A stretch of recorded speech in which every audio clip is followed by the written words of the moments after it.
हो मंडळी हो, हॉटस्पॉट इथंच आहे बर का. तर मग चला चॅनलला सबस्क्राईब करा आणि घंटी नक्की वाजवा. सानंदम सुदनम. कुणाचा ग्रहस्थाश्रम धन्य आहे का? सुभाषितकार सांगतात, ज्याच्या घराच्या समोर दिवस उजळल्यानंतर सडा मार्जन केलेले, ज्याच्या घराच्या समोर सुंदर रांगोळी काढलेली आहे, ज्याच्या घराच्या समोर तुळशी वृंदावन आहे, सानंद सदनम, आणि ज्याच्या घराकडे भगवंताला येण्याची इच्छा निर्माण होते असं घर असावं. कधीपर्यंत आपण भगवंताकडे जाणार? एक दिवस असाही उजळला पाहिजे, देवाने आपल्याकडे यावं असं आपलं घर असलं पाहिजे. सानंद सदनम सुदाच्य सुतिया. महाराज पुढे बोलतात, आपल्या घरातली संतती ही बुद्धिमान असली पाहिजे. कुणाचा ग्रहस्थाश्रम धन्य आहे का? महाराज घर चांगलं असलं पाहिजे. घरातली मुलं महाराज बुद्धिमान असली पाहिजे, बुद्धिमान, त्याचा ग्रहस्थाश्रम धन्य. आता घरातल्या मुलाला बुद्धिमत्ता राहिलीच नाही महाराज. आता काही काही ठिकाणी बरेच प्रसंग, आता भरत महाराज तुम्ही माझ्यापेक्षा जास्त फिरता, तर बुद्धिमत्तापेक्षा जास्त आगाऊ माणसं भेटायला आपल्याला. पुण्याला एकदा कीर्तनाच्या निमित्ताने गेलो, अर्धा तास टायमिंग होता. मग मी एक जणच्या घरी जाऊन बसलो सोफा सेटवर.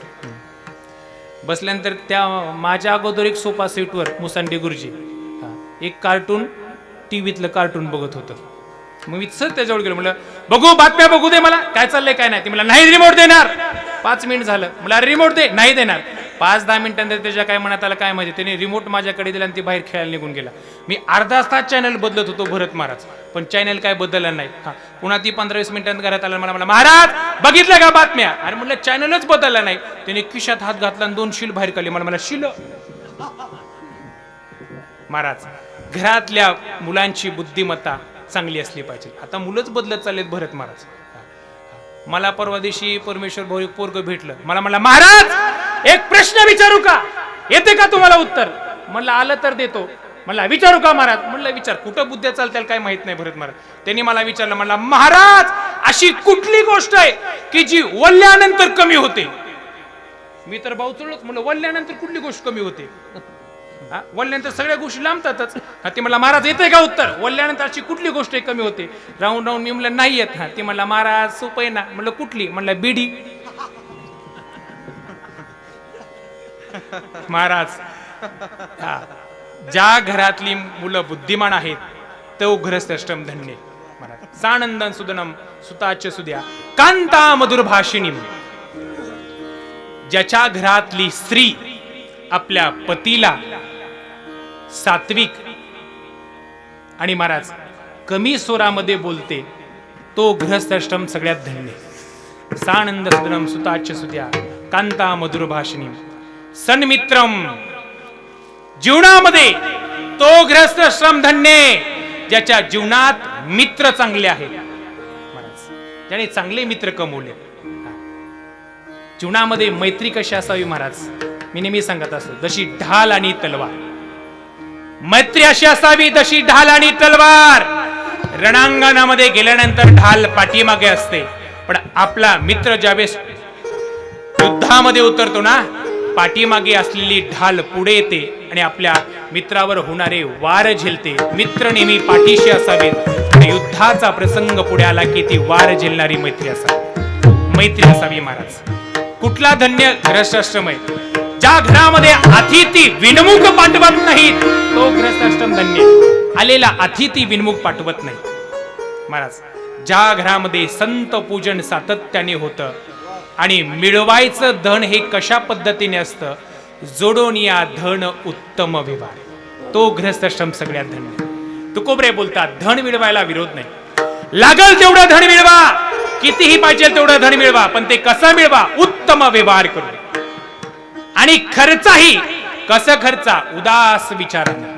मला तुकोबरेंच्या चरित्राचं एक दृष्टांत सांगतो. टाळीवर भजन करा. विठाला विठाला विठाला विठाला विठाला विठाला विठाला.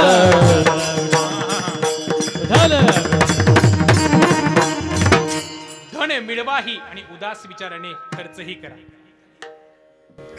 तुकोबरे महाराज एके दिवशी 4 गुण्या मिरच्याच्या घेतलेल्या आणि दुसऱ्या गावामध्ये जाऊन दुकान मांडलेलं आहे. आता तुकोबऱ्यांची वृत्ती ही परमार्थाकडे वळालेली होती. सारखं नामचिंतन तुकोबऱ्यांचं चालायचं. बाजारामध्ये तुकोबऱ्यांनी दुकान मांडलेलं आहे. तुकोबऱ्यांच्या मुखातून प्रभूचं नामचिंतन सुरू आहे. कुणीही येऊ लागलं आणि तुकोबऱ्यांना विचारलं, तुकाराम महाराज मिरच्या कशा दिल्या? तुकाराम महाराजांनी सांगितलं, आत्ताच बाजारामध्ये दुकान मांडले. बाजारातला काय भाव चालू आहे अजून मला माहित नाही. बाजारातला काय भाव चालू आहे मला माहित नाही, तुम्हीच सांगा. लोक आता एका नमुन्याचे का भरत मारा. सगळा बाजार पालता घालायला शेवटी येऊन म्हणणार तिथं 5 रुपयाने, मग तिथं द्यायचं ना. सगळं फिरून येणार आणि पुन्हा इथे येऊन विचारणार. तुकाराम महाराजाला विचारू लागले, महाराज मिरच्या कशा दिल्या? मिरच्या कशा दिल्या? तुकाराम महाराजांनी सांगायचं, अहो मी आत्ताच दुकान मांडलंय. कुणीही नेऊ लागलं, महाराज वजन करू लागलं. मग लोकांनी म्हणायचं, महाराज अजून टाका ना वरी. तुकाराम महाराज म्हणजे घ्या तुमच्या हाताने. महाराज पैसे देतो थोड्या वेळाने, पुन्हा देतो. तुकोबऱ्यांच्या त्या स्वभावाचा लोकांनी फायदा घेतला. 3 गोण्या तर अशाच गेल्या. शेवटी 1 गोणी राहिली शिल्लक. 1 गोणी शिल्लक राहिली. एका गावातल्या ठिकाणी पाहिलं चोराने. तो तुकाराम महाराजांकडे आला, मला महाराज माझ्या मुलीचं लग्न आहे, हा मला 1 गोणी मिरच्याची गरज आहे, देणार का? तुकाराम महाराज म्हणले, बरं झालं लवकर आला. 3 गोण्या विकल्यात, आता 1च राहिली, तेवढी बी घेऊन जा. तोही घेऊन गेला. शेजारी शिवजीचं मंदिर होतं. त्या मंदिरापाशी जाऊन महाराज तुकाराम महाराज बसलेले. थोडेसे पैसे आले होते, त्याचं तूप आणलेले, थोडेसे तांदूळ जमलेले होते, त्याचा भात केलेला आहे. महाराज भात केला. शिवजींनाही आमंत्रण दिलं. भगवान परमात्माही आले. दोघांनी मिळून ते भोजन केलेले. आणि तुकोबऱ्यांच्या लक्षात आलं, आता घरी गेल्यावर काही खरं नाही. जिजामाऊली मला आता काही व्यवस्थित बोलणार नाहीत का? होतं तेवढं वाटून दिलं, आता पैसे पाहिले तर काहीच नाहीये, जायचंच नाही म्हणले घरी. विठेवरच्या पंडंगाला काळजी. ऐका, विठेवरच्या पंडंगानं तुकोबऱ्यांच्या नौकराचं रूप धारण केलं. प्रत्येकाच्या घरी भगवान परमात्मा चाललेला. सकाळी तुम्ही तुकाराम महाराजांकडनं मिरच्या आणल्या? हो. म्हणजे 3 किलो तुमच्या नावावर मिरच्या आहेत, द्या म्हणले पैसे. चला. ते म्हणले मी 2च किलो आणल्यात. म्हणले वजन करून 2 किलो आणल्यात, पण 1 किलो अशा हाताने घेतल्यात, मिळून 3 किलो. म्हणले मला उगाच नौकर म्हणत नाहीत तुकाराम महाराजांचा. पुढे चालले. तुम्ही किती मिरच्या आणल्या? म्हणले मी 1 किलो. नाही म्हणले तुमच्या नावावर 2 किलो. प्रत्येकाच्या घरी भगवान परमात्मा चालले. प्रत्येकाकडनं महाराज पैसे घेऊन भगवान परमात्मा त्या ठिकाणी गावातल्या पाटलाजवळ आले आणि सांगितलं, हे बघ मी तुकोबऱ्यांचा नौकर आहे. सकाळी गावामध्ये तुकाराम महाराजांनी दुकान मांडलं. सगळ्या मिरच्या अशाच वाटून टाकल्या होत्या. मी सगळे पैसे गोळा केले. तुमच्या गावाची कळा जाऊ नये. एक काम कर, हे पैसे तुझ्याकडे घे आणि तुकाराम महाराज तिथं मंदिराजवळ बसलेले तिथं नेऊन दे. तो गावचा पाटील तुकाराम महाराजांच्या जवळ आला. तुकाराम महाराजांकडे ते जमलेले सगळे पैसे दिलेले. तुकाराम महाराजांनी पैसे घेतले. तुकाराम महाराज म्हणले, वा गाव असावं तर ते म्हणजे असं. ऐका, जोडून या धन उत्तम व्यवहारे, उदास विचारे वेच करी. दोन्हीचा संगम म्हणून उदाहरण सांगतोय महाराज. ते सगळे पैसे तुकाराम महाराजांनी घेतले. तुकाराम महाराजांना समाधान वाटलं, बरं झालं म्हणले. पैसे घेतले. तुकाराम महाराज घराच्या दिशेने निघालेले. घराच्या दिशेने निघाले की एका चोराने तुकाराम महाराजांना गावाच्या बाहेर गेले की पाहिलं. जवळ आला तुकाराम महाराजांच्या, महाराज मला काहीतरी मदत करा. महाराजांनी ओळून पाहिलं. कोण? म्हणले काय नाही, मी एक चांगला सद्ग्रहस्थ माणूस आहे, पण म्हणले एक काम करा ना, माझ्याकडे पैसे नाही आहेत सध्या, काही करा मला पैसे द्या.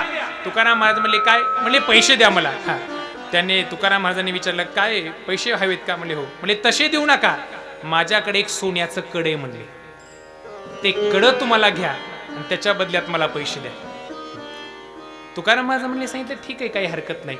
होते तेवढे सगळे पैसे त्या भेटलेल्या माणसाला देऊन टाकले. तुकाराम महाराज पुन्हा निघाले. घरी आले, पाहिलं तर काय, ते कड डुप्लिकेट निघालं. माझा दृष्टांत संपला. धनही मिळवलं, कुठली आसक्ती न ठेवता ते खर्चूनही टाकलं. तुकोबऱ्या बोलतात, गृहस्थाश्रमामध्ये जीवन जगावं ते म्हणजे असं, जोडोनिया धन उत्तम व्यवहारे, उदास विचारे वेच करी. आणि असं जीवन जगल्यानंतर तो उत्तम गतीला प्राप्त होतो. अभंगाचं 2रं चरण. उत्तमची गती तो एक पावेल, उत्तमची गती तो एक पावेल, उत्तमची गती तो एक पावेल, उत्तमची गती तो एक पावेल, उत्तमची गती तो एक पावेल, उत्तमची गती तो एक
धन मिळवलं, जोडून या धन उत्तम व्यवहारी. आणि उदास विचाराने ज्याने खर्च केलं, तुकोबरे बोलतात त्याच्या जीवनामध्ये काय होतं, उत्तमची गती तो एक पावे आणि उत्तम भोगील जीव खाणे. त्याला दुसरा कुठला मोक्ष करायची गरज पडणार नाही, त्याला आयता मोक्ष सापडेल. आणि जर मोक्ष नाही सापडला तर तुकोबरे बोलतात पुढील योनीमध्ये तो चांगल्या योनीमध्ये जन्माला येईल. उत्तमची गती तो एक भोगेल, उत्तम भोगील जीव खाणे. चांगल्या खाणीमध्ये तरी कमीत कमी राजकुलामध्ये तरी तो जन्माला येईल, पण जोडून धन केल्यानंतर. विचारसरणी कशी असावी एक उदाहरण सांगतो, टाळी वाजून भजन करा. विठाला विठाला विठ्ठल विठ्ठल विठ्ठल विठ्ठल विठ्ठल विठ्ठल. चांगल्या योनीमध्ये जन्माला यायचं असेल तर महाराज हो मंडळी हो, हॉटस्पॉट इथंच आहे बर का. तर मग चला चॅनलला सबस्क्राईब करा आणि घंटी नक्की वाजवा.